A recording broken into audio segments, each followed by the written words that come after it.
leading you here, and then we will get into the topic, which is European dictators and the Second World War. Let's start it from that perspective. Well, as you already said, my name is Alana McLaughlin. I am a 6th grade student at John Early Padilla Museum Magnet Middle School. I remain an honor roll student, which is all A's and B's, and sometimes maybe all A's, depending on how hard the course is. And so those are the basic facts about my education. Now, when you talk about my background, I am involved in many activities, such as at school, I'm on the debate team, and I think in about March, I believe, we had a debate championship where I was given the title the best debater out of all these children that we've been in debates with. And it's like 200 children from all around Tennessee. Like, some could be from Madison, some could be from Coffee County. Like, these are so many children from so many different places, and to be like the best debater out of all of them, not just the best in my place, but the best debater, I think that's something I feel like mentioning. And I'm also involved in the children's ministry at my church. I am what they like to call a senior acolyte, which means I've been doing acolyting for as long as I could basically understand what I was doing. And so those are some of the many things that I'm involved in, and I am also I'm about to be involved in Derby, which is the art of skating. It's like a sport. And so, yes, those are some of the many things I'm involved in. Very good. And so, Alana, the topic that you've selected, and I think our audience understand that most of these topics you select in a real sense. You've been able to bring us quite a bit of information in all of these topics. But we, again, believe that the one dealing with European dictators and the Second World War is a topic that certainly should have a lot of information, and we're hoping that you can give us that kind of information. When we talk about European dictators in the Second World War, what are we talking about when we talk about dictators? Who are some of these European dictators that we talk about? Dictators are basically like rulers who make all the rules, who judge everything, who basically they own everything. They own you, they own the courts, the police. That's a dictator, a ruler of that area or that country or that, state. There could be rulers, dictators anywhere. I could be the dictator of this show. Because there are dictators everywhere. You may not know it, but that's the true definition of a dictator. And so when we talk about European dictators during the Second World War, who are some of these European dictators that we're going to eventually talk about during the second part of this show, the second segment of this show? Why don't you give us sort of an overview of the dictators that you'd like to speak to? Now, today we're going to be talking about Adolf Hitler, Joseph Stalin, and Mussolini, which are some of these dictators. Like Adolf Hitler was the Chancellor of Germany. These are all dictators, European dictators. And so that's what you mean when you call a dictator. Like, I know when most people think about Adolf Hitler or Stalin or Joseph, they think of, they're so mean, they kill people. And that's basically all they think. They just think there's somebody that went around and killed somebody. What they thought was that they were in a higher place of authority than the average person or the president. They thought that they were the ruler of it. They ruled everything. If you didn't dress the way they liked, you got killed. If you didn't do something that they liked, you got killed. And so these European dictators that we're going to talk about after this first segment is over are people that you've identified as leaders of the heads of states. That is, they have the political situation under control, they have the judicial situation under control, the legislative situation under control, but now you want to deal with specific individual dictators, and those dictators include Adolf Hitler, Joseph Stalin, and Mussolini. And of course, we'll be back with our audience following this very, very short commercial break, and we will get into a discussion of some of these dictators that we've already outlined. Thank you.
Thank you and welcome back to the second segment of the show for today. The topic is European dictators and the Second World War. And Alana has already identified several of the European dictators during the Second World War that she would like to talk about. And so, Alana, let's get right into this whole issue of European dictators by talking about some of the three dictators that you've already mentioned, and give us some information in reference to that, and then we'll build up on the information. And by the time we get into the third segment, we'll have quite a bit of information in reference to them. Go on, give us that kind of information. Adolf Hitler. What do you think of when you hear Adolf Hitler? Well, I think of the Holocaust. I think of the World War II. I think of just a number of things. I think of brutality. But what do you think of, and why don't you talk about Adolf Hitler? When I hear Adolf Hitler, I think of Anne Frank, her diary, the struggles that Jewish people had to go through, the pain that they suffered, the concentration camps that they were found in later after the Holocaust had ended. And now, Adolf Hitler, when you have to expand on this basically, you can't just say, oh yeah, he made the Holocaust, da, da, da, da, da. It was so much more than that, so much more than that. I mean, he killed many people. He took lives that didn't belong to him. And I mean, and he just took lives and took lives. If you did something, if you did the slightest thing that he did not like, you were gone.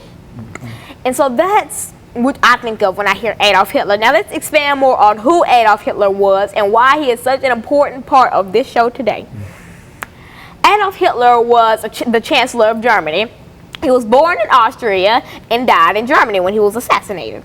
Now, he was an aggressive person growing up. He always was, and he grew up to be. He was the leader of the Nazi Party. What do you think of when you hear Nazis, the word Nazi? I think of Adolf Hitler again, and the leader of the party. Go on and speak to it. Now, Nazis were a group of people who basically thought that they were better than everybody else.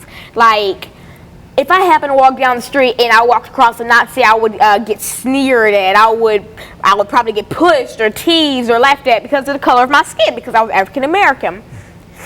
But luckily, I've never crossed over a Nazi. And now the Nazi Party is still, I don't really want to say alive, but still, they're not they're active, but they don't cause riots or anything, I believe. They're a party who think they are in a higher class of everybody else. Like, there's low class, middle class, higher class, and then there's them. That's what goes on in their head. And they think that God sent them on the world to be better, basically, that they're supposed to be better, and they're supposed to mistreat people who aren't like them or who aren't them. And so that's what you think of when you hear the Nazi Party. But now let's focus on Adolf Hitler. Now, this man who was famous for the Holocaust, most people think that his actions, his aggressive foreign policy, is what caused the Second World War. He thought that he was so much better, and that when he caused all this ruckus, that's what people think of when they think that he started the Second World War. And do you think that's true? Or? He did. He actually started the Second World War in 1939. In 1939. By the invasion of Poland. Go on. Exactly. And he liked to see this. He liked to see him having power over something or somebody. I mean, because if he didn't have power, then he would be mad, and then he would assign somebody to be killed for his own personal pleasure. But I just can't see how someone would enjoy seeing millions and millions and millions of innocent people. I mean, these people weren't criminals. These people never did anything to you. They were innocent people that got killed for what they believe in, what they look like, their orientation, what they were. If they weren't Adolf Hitler, if they weren't part of the Hitler family, then they were apparently nothing to Why don't you give us some examples of some of the killing and some of the tragedies that Hitler caused the Jewish people? Anne Frank, for example. Something. Yes, the most famous death that happened in the Holocaust was Miss Anne Frank. She had a diary, and she kept all of her experiences about the Holocaust in that diary. And when she had passed away, her father found the diary, and he planned to be able to, and he made sure that that book was published and that everybody got to see how horrible the Holocaust was. And that's what he did. It's been published in almost all languages. It's so many languages like German or English. And so, yeah. And so that's how important Anne Frank was to the Holocaust, and and she's basically the most, she's what people think of when you hear Holocaust. You think, you immediately think of the Diary of Anne Frank. You just right on the spot. And she was so much more than that. She wasn't just an author. I mean, she didn't even plan to be an author. She was just a regular girl who kept a diary. Very good. And so in a real sense, you've identified Adolf Hitler as perhaps one of these dictators, and I think you've indicated that a dictator is a person that controls the government, the political government, the ruler of everything, and et cetera. And now, what do you think over the last 2 minutes that we have during this segment? What do you think that were some of the most destructive things that dictators did outside of actually killing people? I think that was the worst thing that they did. I mean, they killed people, they ruined families, they separated families. They did so much to these people, to innocent people that didn't deserve this. And they were killed because of what they believed in. Well, if you looked at these dictators, how would you classify them in terms of how they suppress folks' freedom and their citizenship and perhaps their right to vote? Did they control that aspect of the lives of people? Yes, they took away every right that the people in that country had. They took away the 13th, 14th, 15th Amendment, the right to vote, the right to citizenship, and the right to be able to be a citizen. To be free. To be free, right. And in a real sense. And so in a real sense, these dictators that you've identified in Europe during the period of the Second World War, you've identified Adolf Hitler as perhaps one of the leaders in a real sense because of the... But he is nothing compared to Stalin and Mussolini. So, and that's what we're doing. We'll get ready doing this next segment. We'll come back and we'll talk about the other two dictators that you've identified, Joseph Stalin and Mussolini. And then that will give us, during this last segment, an opportunity to pull all of this together and come up with some general statements in reference to dictators, European dictators during this particular time. Because I think that that's essentially what we're trying to get at, that while this happened a long time ago, it is that still the important idea today. of freedom, Exactly. the idea of citizenship, and the idea of voting is still a very, very vital. And of course, we'll be back with our audience following this very, very short commercial break.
Thank you, and welcome back to the final segment of the show for today. We're talking to Alana McLaughlin, and she has given us some information concerning European dictators during the Second World War. And now she will continue her discussion in reference to those dictators. Why don't you pick up where we left off the last time, Alana? Now, if you're just tuning in, we on the first two segments, we talked about my background in education. I'm Alana McLaughlin, 6th grader at John Early Museum Magnet Middle School. And in the second segment, we talked about Adolf Hitler, the Nazi Party, and how he basically was the cause of World War II. Now, in the third segment, I told you that I'd talk about Joseph Stalin and Mussolini.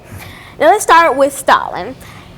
he was, when you rank these three men, basically Mussolini would be like kind of the man in the middle. Like he wasn't, well, not Mussolini, but Stalin. I mean, he wasn't like the worst dictator, and they'd never be the best. But I mean, like in these three, like rating them about how bad they were, Adolf Hitler would be at the bottom, then it'd be Stalin, then it'd be Mussolini, because Mussolini basically caused the most trouble.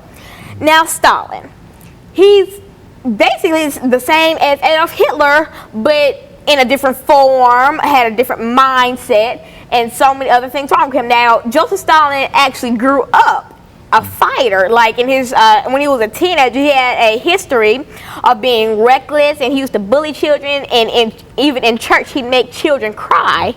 He'd pinch them just for the fun of it.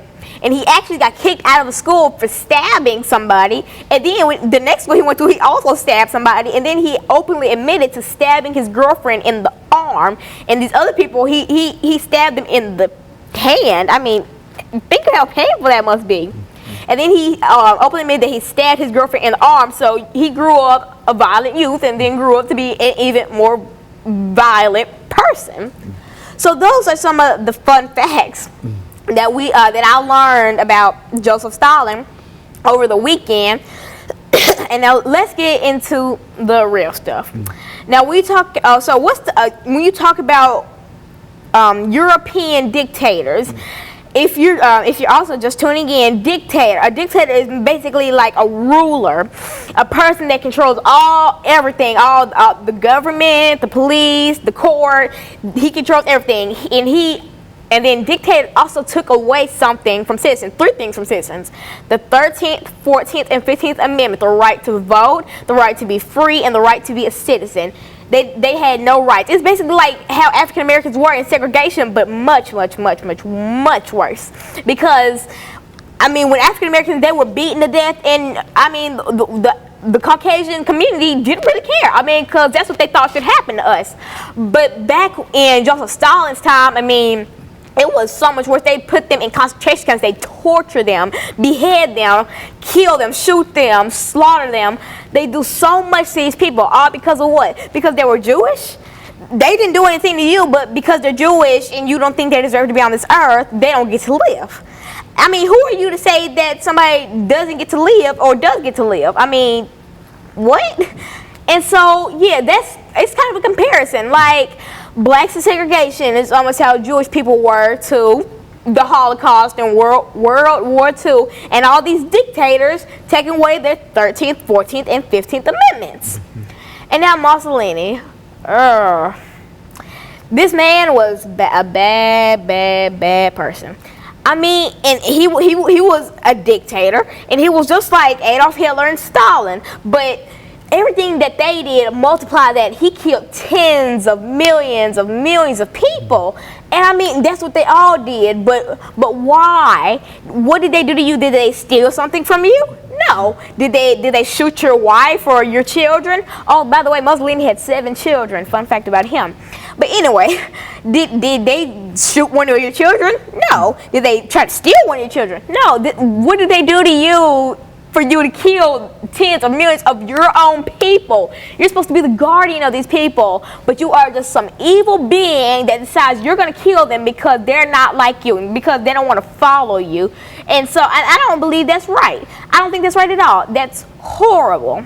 And it really hurts me to see all these people getting killed for no reason. I mean, why? And Lana, I think one thing that certainly deserves to be talked about and pointed out here is that while we talk about these 3 dictators, you certainly want the audience to know that wherever you look throughout all of the continents, that you're going to find similar kinds of individuals. And these are some individuals we just wanted to identify as European dictators during the Second World War. We could have, I think you understand, could have gone to Africa. You've talked about dictatorships in Africa, in South America, and et cetera, and et cetera. So we don't want to leave the impression that dictators only exist happen in Austria or Europe.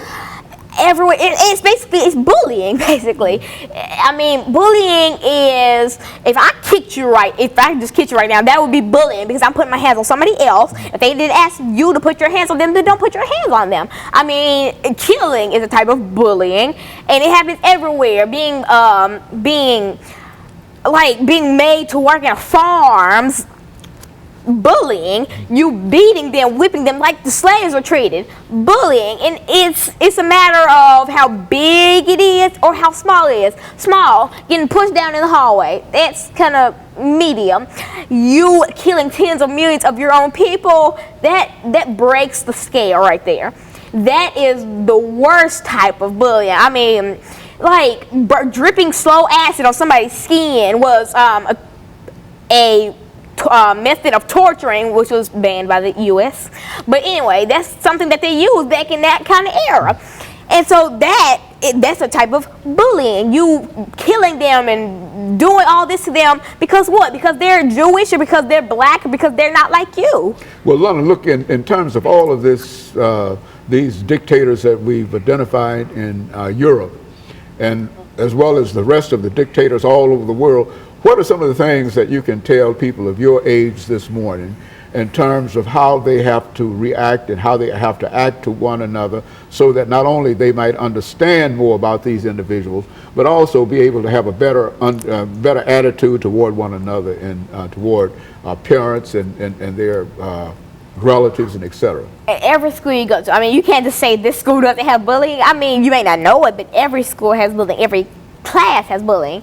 I mean, I want to say to children my age, I mean, if you see it, then tell somebody. I mean, because I know I've heard children say, like, if I saw bullying and I told a teacher, they were like, oh, you a snitch. I mean, that's not even the right definition of snitch. Snitch is telling fake stuff about another person just to try to intimidate them.